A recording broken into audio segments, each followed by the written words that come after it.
안녕하세요, 콜렉터 브라더스입니다. 네, 저는 콜렉터 브라더스의 K입니다. 여러분 좋아요, 구독, 알람 설정까지 부탁드려요. 안녕하세요, 콜렉터 장입니다.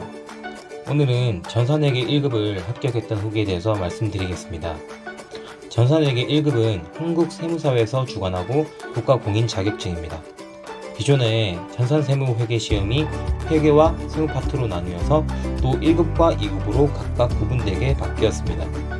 이 자격증을 왜 따야 하냐면 회계 관련 직렬에 취업하시고자 하는 분에게 스펙상 도움이 되기 때문입니다. 한국공인회계사에서 주관하는 FAT 내용과 거의 동일하며 서로 사용하는 프로그램만 다릅니다. 전산회계와 FAT 둘 중 하나 혹은 두 개 다 따는 경우도 있으며 자격증 보유 유무에 따라서 연봉이 달라질 수도 있습니다. 시험 내용에 대해서 알려드리자면 시험은 2개월 주기로 응시할 수 있으며 제한 시간은 60분입니다. 문제는 이론 30점, 실기 70점으로 이루어져 있습니다. 합격 커트라인이 70점인데 실기 70점만 다 맞으면 되겠다는 생각은 큰 오산입니다. 이론에 빠삭해야 실기도 많이 맞출 수 있기 때문에 적어도 이론에서 10문제 이상은 맞춰야 실기에서 생기는 감점을 커버할 수 있습니다. 이론 과목은 회계원리, 원가회계, 세무회계 파트로 나눠집니다. 회계원리는 8문제가 나오는데 당좌 재고자산, 무형자산, 국가증권, 부채, 자본금, 잉여금, 수입과 비용에 대해서 다룹니다. 이 파트에선 계정에 대한 이해 및 암기가 필요합니다. 계정이란 회계장부에서 자산, 부채, 자본금, 수익, 비용 등의 구성 부분에 대해 가치 증감을 기록하고 계산하는 특수 형식을 말하는데 쉽게 말하면 기록하는 사람마다 다르게 표현할 수 있으니 명칭을 통일했다고 보면 됩니다. 전산회계 2급이 개인 기업을 다루는데 그쳤다면 1급부터는 법인 기업을 다루기 때문에 자본금과 잉여금 항목이 추가되었습니다. 사실 이 파트에선 분계만 해도 절반은 했다고 보면 됩니다. 상황을 제시하면 어떤 계정을 써서 어떻게 분계해야 하는지가 핵심이기 때문에 계정과 분계에 대한 이해를 이 과목에서 얻어가야 합니다.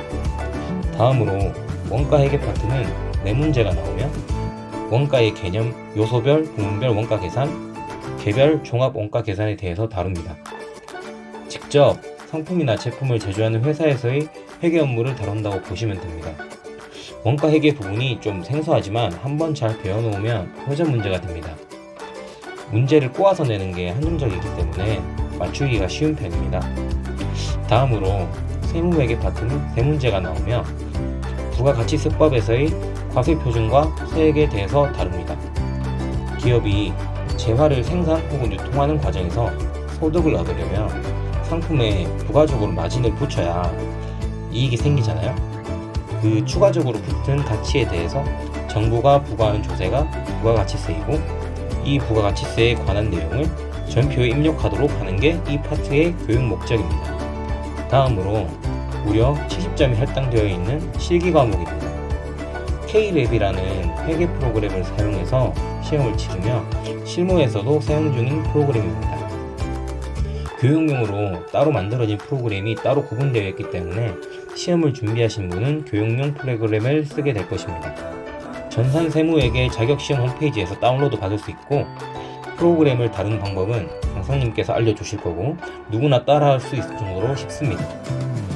회계에 대한 이해가 바탕이 된다면 입력하는 것은 껌입니다. 실기 과목에서 어떤 내용이 나오냐면 기초정보관리 및 정기분 재무제표, 거래자료의 입력, 부가가치세 매입 매출정표 입력, 입력자료 정정 및 결산 정리 입력, 재장부 조회까지 총 5파트로 나눠집니다. 첫 번째로 기초정보관리 및 정기분 재무제표 파트는 3문제가 나옵니다. 기초정보관리에선 거래처나 거래수단 등을 프로그램에 등록하는 아주 쉬운 업무에 대해서 다룹니다.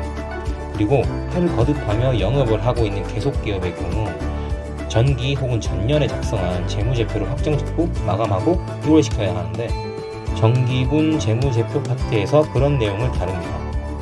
두 번째로 거래자료의 입력 파트에선 6문제가 나옵니다.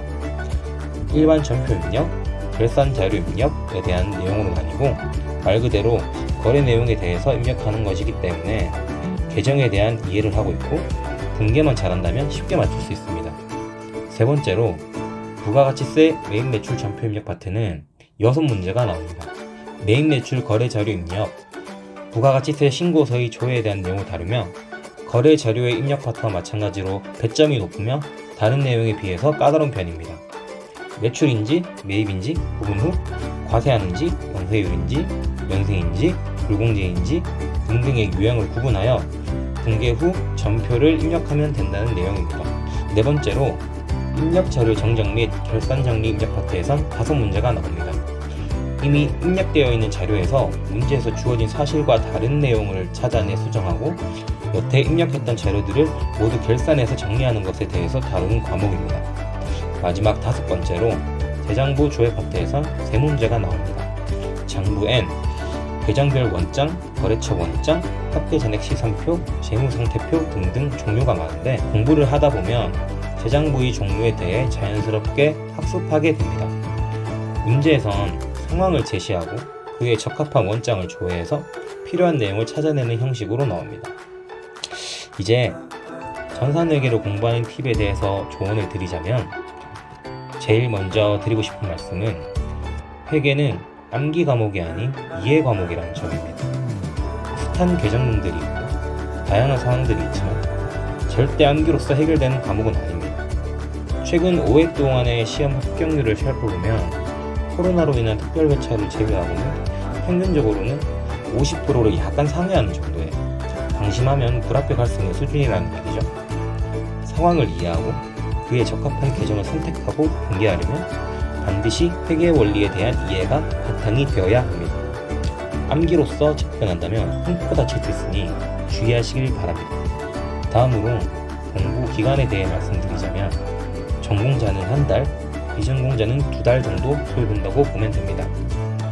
비전공자가 전공자에 비해 한 달이 더 걸리는 이유는 전산회계 2급 공부를 선행하고 학습하면 효과가 좋기 때문입니다. 저는 회계에 대해 학습한 적이 있어서 바로 1급부터 시작했지만 그렇지 못한 사람은 2급부터 차근차근 공부하는 것을 추천드립니다. 회계에 대해 모의 상태에서 시작하는데 1급부터 도전한다면 무슨 말인지 이해가 안 될 뿐더러 실기로 가면 갈수록 혼돈의 카오스에 입장하실 수 있으니 기초부터 다지시길 바랍니다. 다음으로 강의에 대해 말씀을 드리자면 저는 인터넷 강의를 통해 공부했고 그냥 책으로 공부하는 것보다는 훨씬 효과가 있었습니다. 유료 강의는 구매하지 않았고 유튜브를 검색하다가 유튜브에 박쌤 전산회계라는 분이 있는데 그분을 검색하시면 해당 채널에서 무료 강의를 수강할 수 있습니다. 시험 출제위원 출신이신 분이 가르치시기 때문에 유료 강의와 비교해도 손색 없을 정도로 퀄리티가 좋고 강의력도 물론 훌륭하십니다. 저는 책 없이 유튜브 영상으로만 공부했지만 강의와 연계되는 서적을 따로 구매할 수 있고 효율적으로 공부하려면 책은 구매해서 강의를 듣는 걸 추천드립니다. 여기까지 전산회계 1급에 대한 리뷰를 마치고요. 노는 걸 멈추고 잠깐만 집중한다는 생각으로 열심히 공부하시면 반드시 합격하실 수 있습니다. 구독자 여러분들이 앞날에 꽃길만 가득하길 기원하며 다음 영상으로 찾아오도록 하겠습니다. 감사합니다.